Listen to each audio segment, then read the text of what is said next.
বাংলাদেশের জিহাদি শক্তিরা জোর করে ছাপ্পা মারবে আর ক্ষমতায় আসবে, ভারতের উচিত বাংলাদেশকে শিক্ষা দেওয়া। বাংলাদেশের পৃথিবীর মানচিত্র থেকে সরিয়ে নেওয়া দরকার আছে, না হলে ওখানে হিন্দু বাঁচবে না। বাংলাদেশ প্রসঙ্গে এবারে বিস্ফোরক মন্তব্য বিজেপি নেতার। বলছেন বাংলাদেশকে শিক্ষা দেওয়ার বিশেষ প্রয়োজন রয়েছে, তা না হলে হিন্দু বাঁচবে না। কি ভয়ঙ্কর অভিযোগ একবার ভাবুন। আর এদিকে বাংলাদেশের পরবর্তী প্রধানমন্ত্রী তারেক রহমানকে শুভেচ্ছা বার্তায় গণতন্ত্র স্মরণ করালেন প্রধানমন্ত্রী নরেন্দ্র মোদী। অন্যদিকে পরিবর্তনের অধ্যায় লিখতে চলা বাংলাদেশে ফের আক্রান্ত হিন্দু। জানা গিয়েছে ভোটের ফলাফল প্রকাশের পরই দিনাজপুরের বীরগঞ্জে এক হিন্দু ব্যক্তির বাড়ি জ্বালিয়ে দেওয়া হয়েছে। হিন্দুদের তাণ্ডবে কয়েক লক্ষ টাকার ক্ষতি হয়েছে বিমল চন্দ্র নায়ের নামে ওই ব্যক্তির। ঘটনাটি ঘটেছে বীরগঞ্জ গ্রামের দেবীপুর বেনিয়াপাড়াতে। ভোট পরবর্তী এই হিংসার ঘটনায় ফের একবার বাংলাদেশের হিন্দুদের সুরক্ষা এবং নিরাপত্তা নিয়ে প্রশ্ন উঠে গেল। জানা গিয়েছে ভোটের ফলাফল ঘোষণার পরেই বীরগঞ্জ উপজেলার বৃহস্পতিবার রাতেই একদল দুষ্কৃতী বিমল চন্দ্র রায়ের বাড়িতে চড়াও হয়। অভিযোগ, এরপরে আগুন ধরিয়ে দেওয়া হয় এবং ওই হিন্দু ব্যক্তির বাড়িতে সর্বস্ব পুড়ে ছাই হয়ে যায়। কয়েক লক্ষ টাকার ক্ষতি হয়েছে বলে জানা গিয়েছে। বাংলাদেশের ভোট নিয়ে সরব ব্যারাকপুরের প্রাক্তন সাংসদ তথা বিজেপি নেতা অর্জুন সিং। তার কটাক্ষ, ওখানে কি ভোট হচ্ছে নাকি যেখানে জিহাদি শক্তিরা জোর করে ছাপ্পা মারবে আর ক্ষমতায় আসবে? ভারতেরই উচিত বাংলাদেশকে শিক্ষা দেওয়া। বাংলাদেশকে পৃথিবীর মানচিত্র থেকে সরিয়ে দেওয়া দরকার আছে, না হলে ওখানে হিন্দু বাঁচবে না। ওখানে ভোটের নামে চলছে প্রহসন। জিহাদি শক্তির গিয়ে ভোট দিতে হচ্ছে। আজ পর্যন্ত ইসকনের সাধু চিন্ময় কৃষ্ণ মহাপ্রভু কারাগারে রয়েছেন। উনি কি অন্যায় করেছিলেন? পৃথিবীর সমস্ত দেশের হিন্দুদের একটা ধারণা আছে যে আমাদের পাশে ভারতের প্রধানমন্ত্রী মোদী দাঁড়াবে এবং বাংলাদেশের হিন্দুদের তিনি বাঁচাবেন, এটাই আমাদের আবেদন। কি বলছেন অর্জুন সিং, শুনব। বাংলাদেশে আবার ভোট হচ্ছে না। বাংলাদেশ জিহাদি শক্তিরা ছাপ্পা মারে ভোট করবে আর ক্ষমতায় আসবে। বাংলাদেশকে, ভারতবর্ষকেই সবক শেখানো দরকার আছে। ভারতবর্ষকে, এই বাংলাদেশকে পৃথিবী মানচিত্র থেকে সরিয়ে দেওয়া দরকার আছে, নালে ওখানে হিন্দু বাঁচবে না। আওয়ামী লীগ এই ভোটে অংশগ্রহণ করেনি। আওয়ামী লীগ কেন? যে এখানে ভোটের নামে তো প্রহসন হচ্ছে না। ভোট কোথায় হচ্ছে? ও তো জিহাদি শক্তিরা গিয়ে ভোট দিয়ে দিচ্ছে। আজ পর্যন্ত ইস্কনের ওই মহারাজ আজ পর্যন্ত জেলে আছে। কি অপরাধ করেছিল? এটাকে ভারতবর্ষকে, মানে আমরা সবাই আবেদন করব ভারতবর্ষ, দেখুন কোনো একটা দেশের উপরে আক্রমণ করা আমার মুখে বললে তো হবে না। অনেক রকম পরিস্থিতি থেকে সম্মুখ হতে হবে। কিন্তু ভারতবর্ষের সমস্ত পৃথিবীতে যেখানে হিন্দুরা থাকে তাদের মনে একটা ধারণা আছে কি আমাদের ভারতবর্ষের প্রধানমন্ত্রী মোদীজি হিন্দুদের পাশে দাঁড়াবেন আর ওখান থেকে হিন্দুদেরকে বাঁচাবেন। এটা আমাদের আবেদন, আবদার সবই বলতে পারেন। আমাদের শুধু না, পৃথিবীর যত হিন্দু আছে, পৃথিবীর যত মানুষ আছেন যারা হিন্দু আছেন, তাদেরকে এইটা ভাবতে হবে, এইটা আবেদন রাখতে হবে। অন্যদিকে তিনি বলেন, হিন্দুরা বাংলাদেশে থাকতে পারছে না, ওখানকার হিন্দুদের আলাদা রাষ্ট্র তৈরি করতে হবে। তার জন্য সমস্ত হিন্দুদের সহযোগিতা করতে হবে, আমরাও করতে রাজি আছি।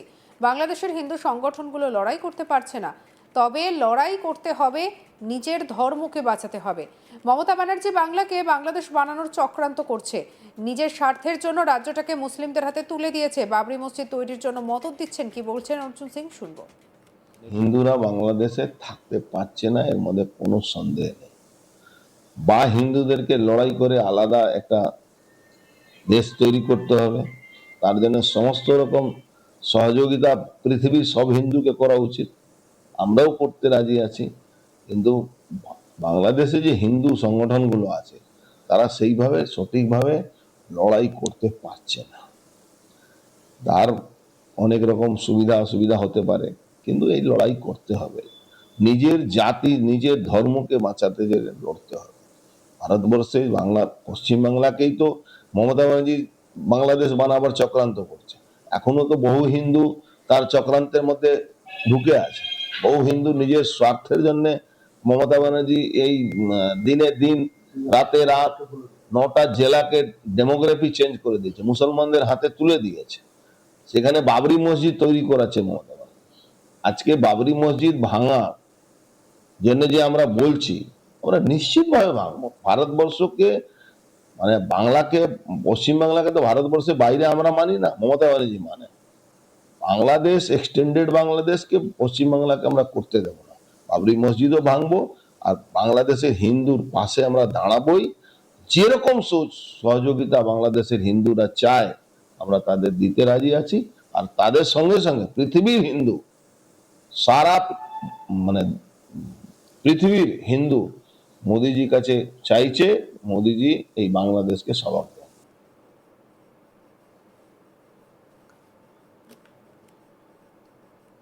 দিন কয়েক আগে অর্জুন সিং বাংলাদেশে হিন্দুদের জানে শেষ করার প্রসঙ্গে বলেন, আমি যখন বুঝতে পারবো যে তোমার হাতে মরবো তখন আমি তোমাকে কেন ছাড়বো।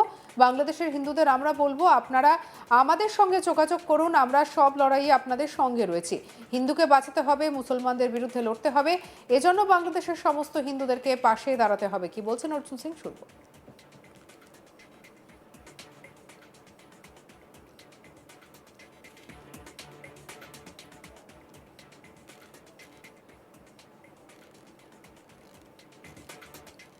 দেখো ভাই, বাংলাদেশে হিন্দুদেরকে আমি বলবো আপনারা লড়াই জন্য প্রস্তুত।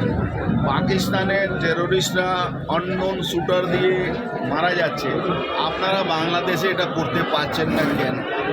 মরা, আমি মরবো এটা আমি জানবো, তোমার জন্য মরবো, তো তোমাকে আমি ছাড়বো? বাংলাদেশের হিন্দুদেরকে আমরা বলবো আপনারা আমাদের সঙ্গে যোগাযোগ করুন, সব লড়াইতে আপনাদের সঙ্গে আছে। হিন্দুকে বাঁচাতে হবে, হিন্দু নিধনকে বাঁচাতে হবে, মুসলমানদের থেকে বিরুদ্ধে লড়তে হবে। এর জন্য সমস্ত হিন্দুকে বাংলাদেশের হিন্দুর পাশে দাঁড়াতে হবে।